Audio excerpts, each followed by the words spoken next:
Buongiorno e buona domenica, benvenuti al TG Sicilia, vediamo i titoli di questa edizione. Strage di migranti ragazzini a Marinella di Selinunte, la procura di Marsala apre un'indagine sul naufragio dopo il ritrovamento di 5 cadaveri, proseguono le ricerche dei dispersi.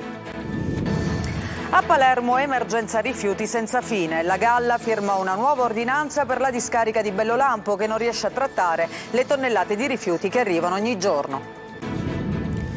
Partito il lungo ponte di Ognissanti, Catania e Palermo volano nella top 30 delle città turistiche più visitate. Per Federalberghi Sicilia l'isola può fare molto di più.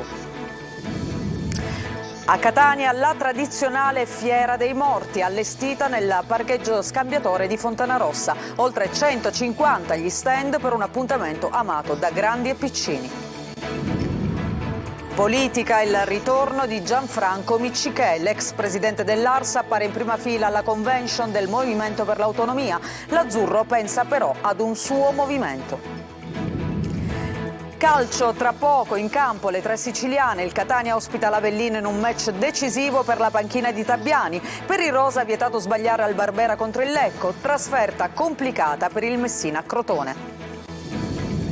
L'elite del volley torna dopo 26 anni a Catania. Stasera esordio in Superlega per la Saturnia Farmitalia che riceve il Cisterna. Botteghini aperti alle 18.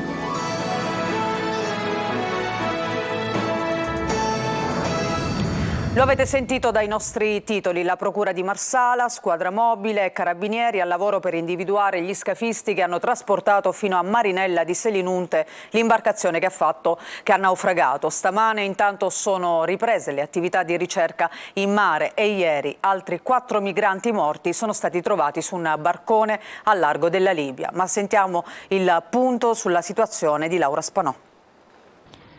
La Procura di Marsala ha aperto un'indagine sul naufragio di migranti avvenuto nel mare antistante Marinella di Selinunte a Castelvetrano. Al momento 5 le vittime recuperate. Ieri all'obitorio dell'ospedale di Castelvetrano c'è stata l'ispezione cadaverica effettuata dal medico legale Tommaso Lipari. Sono in corso accertamenti per chiarire l'esatta dinamica della navigazione dell'unità navale utilizzata dai migranti prima di incagliarsi. La polizia scientifica ha effettuato rilievi a bordo dell'imbarcazione, un vecchio peschereccio che pare trasportasse una sessantina di persone partite da Madia in Tunisia giovedì alle 4 di mattina, e tra il materiale sequestrato anche il timone del natante. Si cercano impronte per arrivare a scoprire gli scafisti. Le attività di indagine sono state affidate alla squadra mobile e ai carabinieri. Intanto stamane all'alba nello specchio di mare dove è avvenuto il naufragio sono riprese le attività di ricerca a cui partecipano, sotto il coordinamento della Guardia Costiera di Mazara, unità navali della Finanza, un elicottero dell'Aeronautica Militare della Guardia Costiera e il nucleo sommozzatori dei Vigili del Fuoco.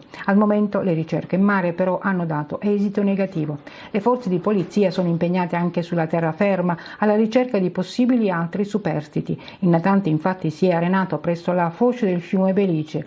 Sono 35 cittadini tunisini, tutti maschi, al momento rintracciati dalle forze di polizia. Ieri però altri 4 morti erano stati trovati dai soccorritori su un gommone intercettato al largo delle coste libiche partito poco prima da Zuara. I 48 migranti sopravvissuti al naufragio, tratti in salvo dalla CIA-I4 dopo la segnalazione di Alarm Phone, sono stati dirottati verso Vibo Valencia in Calabria. La nave era intervenuta sul posto, ma la Guardia Costiera libica, racconta il portavoce dell'organizzazione, aveva dato loro istruzioni via radio di allontanarsi dalla scena, altrimenti li avrebbero attaccati. I profughi, provenienti da diversi paesi dell'Africa subsahariana, hanno detto di avere pagato 2.000 euro a testa agli scafisti per potersi garantire il viaggio. In base ai dati forniti dal Viminale, dal 1 gennaio 2023 al 27 ottobre scorso sono stati 142.384 i migranti sbarcati sulle coste italiane e 15.005 fino al 23 ottobre scorso i minori stranieri non accompagnati che sono stati accolti nelle strutture appositamente create. E intanto sono quasi 400 i migranti che a partire dalla mezzanotte sono sbarcati a Lampedusa. 6 barconi, tutti salpati dalla Libia, che sono stati agganciati o soccorsi dalla Guardia di Finanza e dalla Capitaneria di Porto. A bordo c'erano anche da un minimo di 45 a un massimo di 84 sedicenti egiziani, bengalesi, siriani, sudanesi, eritrei, etiopi, marocchini e pakistani. Sono 788 i migranti, tra cui 16 minori non accompagnati, gli ospiti al momento dell'hotspot di Lampedusa. E intanto c'è un'ultima ora, un incidente mortale sulla strada che collega Palazzolo a Noto nel Siracusano. A perdere la vita un centauro avolese che avrebbe perso il controllo della sua moto finendo contro un muretto. La strada è rimasta chiusa per qualche ora, sul posto polizia municipale e carabinieri.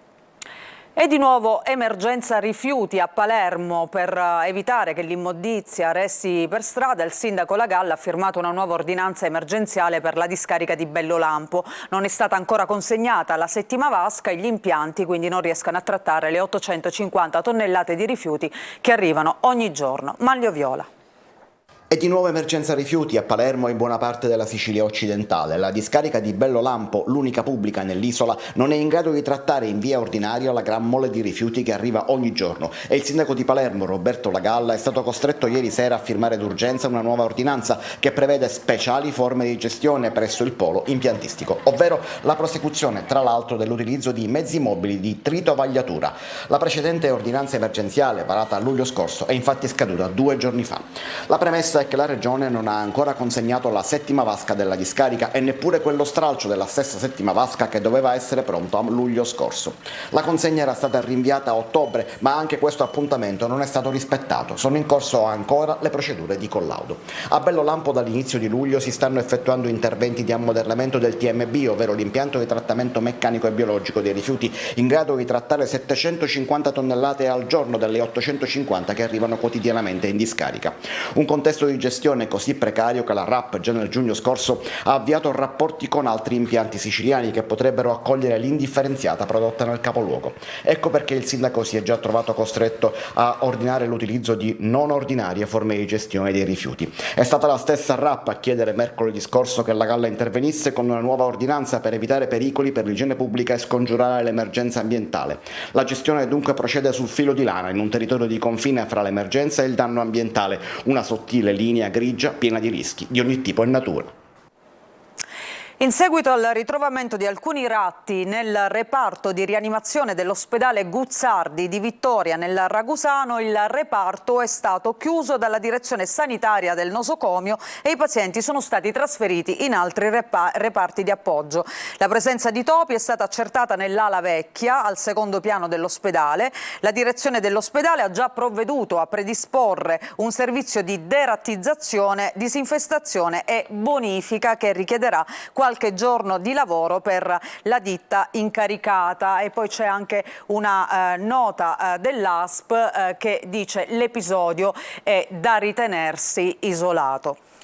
Cambiamo argomento, il lungo ponte di Ognissanti è ormai iniziato, Catania e Palermo sono nella top 30 delle città turistiche più gettonate, per Federalberghi Sicilia però non bisogna accontentarsi, l'isola può fare molto di più. Sentiamo il nostro Francesco Loi. Siamo calabresi, era da tempo che non venivamo in Sicilia. Adesso siamo fissi a Siracusa, poi andremo a Noto, probabilmente a Modica, Ragusa, vediamo un po'. Il lungo ponte di Ognissanti è arrivato. Chi può lo trascorre in vacanza. Anche quest'anno la Sicilia si conferma tra le regioni più gettonate. È varia, no? Dal mare, i monti, la storia, l'archeologia. Com'è la Sicilia? Bella, accogliente, saporita. Per il portale Olidù, Palermo e Catania sono tra le 30 città italiane preferite per questo ponte, ma i turisti ci sono anche a Siracusa, Taormina o Agrigento.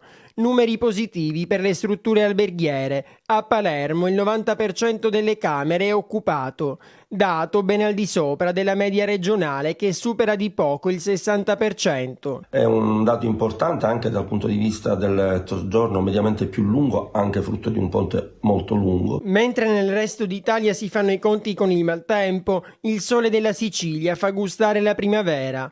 Con il turismo a respirare non sono solo gli hotel, ma tutto il comparto, dai negozi di souvenir ai ristoranti. Abbiamo registrato sia per le attività commerciali che per i pubblici esercizi un aumento totale pari quasi al 25% rispetto all'anno scorso di affluenza. Per Federalberghi però i numeri della Sicilia non soddisfano. Il potenziale dell'isola è molto alto e bisogna incentivare sempre più il turismo. Buone presenze nazionali e soprattutto internazionali, anche se il rendiconto dell'anno fondamentalmente sarà quello per una Sicilia dai numeri in crescita, ma ancora molto lontana da altre destinazioni che certamente fanno dei numeri più importanti. Intanto, tra la storia, il clima e le tradizioni, siciliani e turisti vivono così questi giorni di ponte. Io dico ai miei corregionali di visitare prima la Sicilia. E in questo periodo dell'anno a Catania apre i battenti la tradizionale Fiera dei Morti allestita nel parcheggio scambiatore di Fontanarossa, un appuntamento immancabile per grandi e piccini fino al 5 novembre. Tanto a Catania proseguono i controlli della Movida nel centro storico per assicurare la sicurezza ai residenti e ai titolari delle attività commerciali. Sono stati predisposti servizi di vigilanza e di ordine pubblico, così sono scattati i controlli in particolare in 2 zone, tra le vie Antonino di San Giuliano, Coppola e le piazze Bellini e Lupo, e nelle vie adiacenti al Castello Ursino con piazza Federico di Svevia. Complessivamente sono state controllate 112 persone e 42 veicoli, quasi tutti motocicli, i cui conducenti in molte circostanze sono stati sanzionati per l'assenza di assicurazione e mancato uso del casco. Controllati anche 8 esercizi pubblici, tra i quali 5 sono stati sanzionati per occupazione abusiva di suolo pubblico.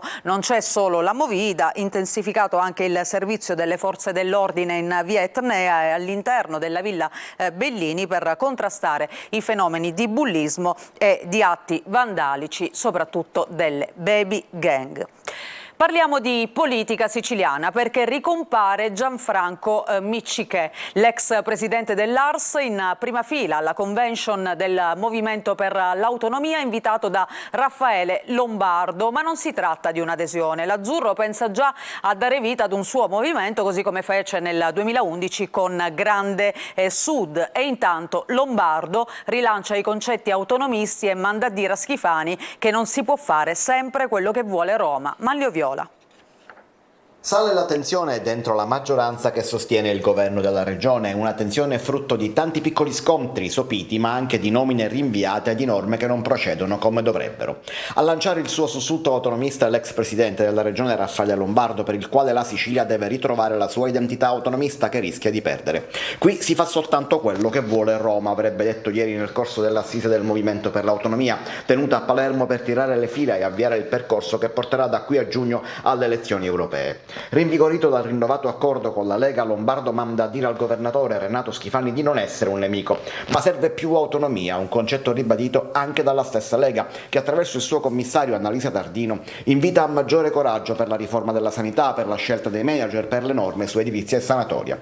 E l'assise degli autonomisti serve anche a riportare sulla scena Gianfranco Miccichè, invitato da Lombardo e presentatosi all'incontro. Non aderirò mai ad un partito autonomista, dice l'ex presidente dell'ARS, spegnendo le voci di chi lo voleva reclutato da Lombardo, ma la tradizionale pulce in testa all'ex coordinatore azzurro è stata messa, tanto che adesso starebbe valutando di dar vita a un suo movimento, un po' come fece nel 2011 con Grande Sud, un pensiero che si fa strada dopo le tensioni dentro Forza Italia. E alle Ciminiere di Catania si è discusso invece di PNRR, del ruolo dei comuni. Il rischio di definanziamento delle opere per gli enti in dissesto non esiste, così hanno detto i rappresentanti del Ministero, e comuni in difficoltà finanziaria come Catania non avranno problemi nei pagamenti. Ma sentiamo Francesco Triolo. Sino al 31 maggio 2023 sono stati assegnati al sistema dei comuni circa 36 miliardi di euro, il 91% della dotazione finanziaria prevista dal PNRR. È la cifra diffusa ieri dal vice capo di gabinetto del ministro per gli affari europei e per il Sud Manfredi De Leo, partecipando alle Ciminiere al convegno I comuni come leva di sviluppo attraverso il PNRR. L'occasione per fare il punto soprattutto sull'azione dei comuni, anche quelli in difficoltà finanziaria o in dissesto come quello di Catania, che hanno assicurato dal Ministero non perderanno un euro di finanziamento e saranno garantite le anticipazioni previste, che possono inoltre arrivare al 30% del costo dell'opera proprio per evitare il rischio di crisi di liquidità da parte dei soggetti attuatori. Il ruolo dei comuni è strategico nel PNRR perché sono loro la parte più attiva, loro hanno la magna parte e quindi assieme allo Stato il PNRR viene distribuito da un lato dagli enti locali, dall'altro lato verrà gestito dallo Stato con le aziende di Stato, faccio riferimento ad esempio a RFI. La Regione invece ha un ruolo, se vogliamo, di monitoraggio assieme al Ministero. In Sicilia i finanziamenti previsti per il PNRR riguardano il settore della sanità, dove ci sono oltre 700 progetti, l'edilizia residenziale pubblica con 233 milioni di euro, con fondi tutti già avviati con i comuni o gli ACP siciliane. Ma le difficoltà dei comuni sono state evidenziate dal sindaco di Catania, Enrico Trantino. Mi sarei atteso che ci consentissero anche di assumere un po' di personale e nello stesso tempo di destinare soldi alle spese correnti, visto che un comune come Catania è fortemente penalizzato per la condizione del bilancio. Questo non è potuto essere, però cerchiamo di fare di necessità virtù e cercheremo di essere più bravi noi. Trantino ha parlato anche dei progetti che riguardano la città etnea, a cominciare dai piani integrati urbani del PNRR. I piani integrati sono certamente un'occasione importantissima di ricucitura di margini urbani, perché così abbiamo chiamato l'intera progettazione, che ci permette con un intervento di 72 milioni di riqualificare molte aree di Librino e del vecchio San Berillo, dando anche il volano perché ripartono le opere tanto dei privati sui propri beni dello stesso San Berillo, quanto speriamo di incoraggiare i privati che devono realizzare Corso Martiri della Libertà finalmente a chiudere questa ferita. Opere di riqualificazione che consentiranno di limitare le condizioni di degrado che molto spesso hanno fatto sentire i cittadini dei quartieri separati dal resto del tessuto urbano e che il Comune di Catania auspica rimangano dentro il PNRR per realizzarli entro il 2026. Grazie Sindaco. Noi ci fermiamo per una pausa, tra poco un'ampia pagina dedicata allo sport, a tra poco.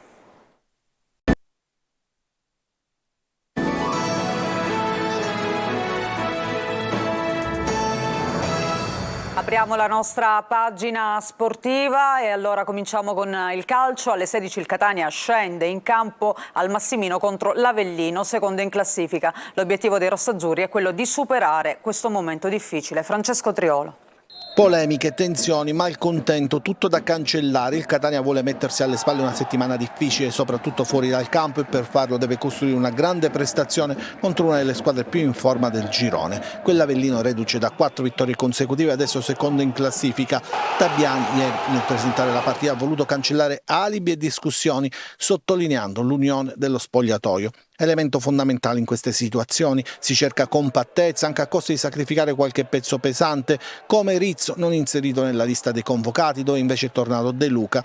Le assenze pesano, di Carmine e Marsura, Zanella, Livieri, Popovic. Tabbiani potrebbe tornare al 4-3-3 grazie anche al rientro di Rocco, oppure insistere sul 3-4-1-2, ma questo dipenderà da chi ricorrerà Pisarda, da come interpreteranno il proprio ruolo. Quel che è certo è che il Catania non può sbagliare questa partita. L'Avellino è squadra che gioca, non ha interesse a distruggere, ma può lasciare quegli spazi che i rossazzurri possono sfruttare. Pazienza confermerà il 3-5-2 con Ghidotti in porta, il terzetto difensivo formato da Cancellotti, arretrato nuovamente, Benedetti e Mulè. Sulle corsie esterne si muoveranno Ricciardi e Sannipoli, con D'Angelo favorito su Lores Vareia, Palmiero e Armellino in mediana. In attacco toccherà Sgarbi e Marconi, con Gori pronta a subentrare. Un fattore sarà il Massimino, che dovrà rappresentare la spinta in più, specie in un periodo difficile come questo. Occorre unità, spingere insieme per superare il momento, e solo un successo sull'Avellino può farlo. Appuntamento alle 16. Sfida quasi da testacoda oggi per il Palermo, che alle 16:15 al Barbera affronterà l'ultima in classifica, il Lecco. Dubbio per Brunori per quanto riguarda il tecnico Corini. Marco Gullà. C'è l'incognita Brunori, che a causa di un lutto familiare rischia di non partire titolare, ma il Palermo oggi pomeriggio contro il Lecco, ultimo in classifica, non può proprio sbagliare. Serve una vittoria per non perdere terreno verso il Parma, che continua a vincere ed è primo. Al tecnico rosanero Eugenio Corini le alternative non mancano. Probabile che dal primo minuto possa toccare oggi a Mancuso, sempre a segno quando è stato chiamato in causa. C'è anche da invertire il trend. Il Palermo, se fuori casa vince sempre, in casa invece balbetta. Il campionato il trend è un po' così, ve l'ho detto anche nel post gara, il trend è che ci sono tantissime vittorie esterne e di conseguenza questo trend è fatto che magari le squadre fuori casa, fra virgolette, possono permettersi una fase di attesa più lunga, accettano il fatto di avere meno controllo del gioco, di ripartire negli spazi e quando questo poi succede che ti porta a una situazione di vantaggio sei ancora più agevolato e di conseguenza un po' il trend del campionato il Lecco lo certifica. E allora oggi al Barbera imperativo 3 punti per la formazione siciliana, in avanti come dicevamo Incognita, Brunori, pronto eventualmente Mancuso, ma scalpita anche Soleri, Insigne di Francesco, certi della maglia, a centrocampo Stulaz dopo il gran gol con lo Spezia va verso una maglia da titolare ma non a discapito di Gomez, uno dei più pimpanti nell'ultima gara, ad andare in panchina dovrebbe essere Segre, in difesa ballottaggio Lund Aurelio, Lecco che viene dalla vittoria sul Pisa, il neoallenatore Bonazzoli ha dato una nuova marcia ai Lombardi. Fischio d'inizio alle 16:15. E fischio d'inizio invece tra pochi minuti per il Messina in campo a Crotone, la squadra di Modica in cerca di riscatto dopo la sconfitta contro il Brindisi. Assenti gli squalificati Plescia e Manetta e l'infortunato Tropea. Sergio Colosi. Il Messina torna al 4-3-3 in una delle trasferte più complicate dell'intera stagione contro un avversario in buona forma. All'Ezio Scida di Crotone si apre un ciclo terribile che vedrà i giallorossi misurarsi poi nell'ordine contro Taranto, Benevento, Latina, Foggia e Juve Stabia, 6 delle prime 8 dell'attuale classifica. Si torna al modulo originario nella giornata in cui difesa e attacco perdono i loro leader rispettivamente Manetta e Plescia, squalificati per una giornata. Pacciardi in coppia con Ferrara al centro della difesa, mentre a destra c'è Lia, recuperato ma in condizioni non ottimali, a sinistra Ortisi. Centrocampo con Franco in mediana, il ritorno di Giunta e Scafetta preferito ad uno stanco Frisenna, con Firenze pronto ad aggiungere minuti nelle gambe. In avanti Luciani deve dimostrare di meritarsi il ruolo di vice Plescia, con Ragused e Mausso in cerca di riscatto dopo la pessima figura contro il Brindisi. E adesso la pallavolo perché l'elite del volley torna dopo 26 anni a Catania. Questa sera esordio casalingo in Superlega per Farmitalia che riceve il Cisterna. Botteghini aperti alle 18. Tonino De Mana. La voglia di fare di più. Sappiamo che abbiamo un potenziale qua che ancora non si espressa tantissimo al nostro 100%. E davanti ad un Pala Catania che ribollirà di passione, che riapre i battenti al massimo campionato di volley dopo 26 anni, la Farmitalia va all'assalto di Cisterna per cercare, con l'aiuto del pubblico, il primo successo stagionale. Non sarà facile visto che i laziali hanno tenuto testa la scorsa settimana ai campioni d'Italia di Trento, ma i ragazzi di Cesar Douglas hanno le idee chiare e sanno di poter contare sul fattore campo, un alleato in più per gettare il cuore oltre l'ostacolo. Conosceremo la forza del nostro pubblico, questo fa tanto piacere e siamo abbastanza consapevoli che loro possono dare un gran contributo già in questa prima gara in casa. Un esordio casalingo che segna un'altra giornata storica per la Saturnia Farmitalia e che ha risvegliato l'interesse di tutti gli appassionati siciliani di volley. Cancelli aperti a partire dalle 18 per consentire l'afflusso degli appassionati. Fischio d'inizio alle 21. Insomma, una domenica ricca di appuntamenti per quanto riguarda lo sport. Noi ci fermiamo qui con il nostro telegiornale che vi ricordo ritorna più tardi alle 20. Grazie per averci seguito, una buona giornata e una buona domenica a tutti voi.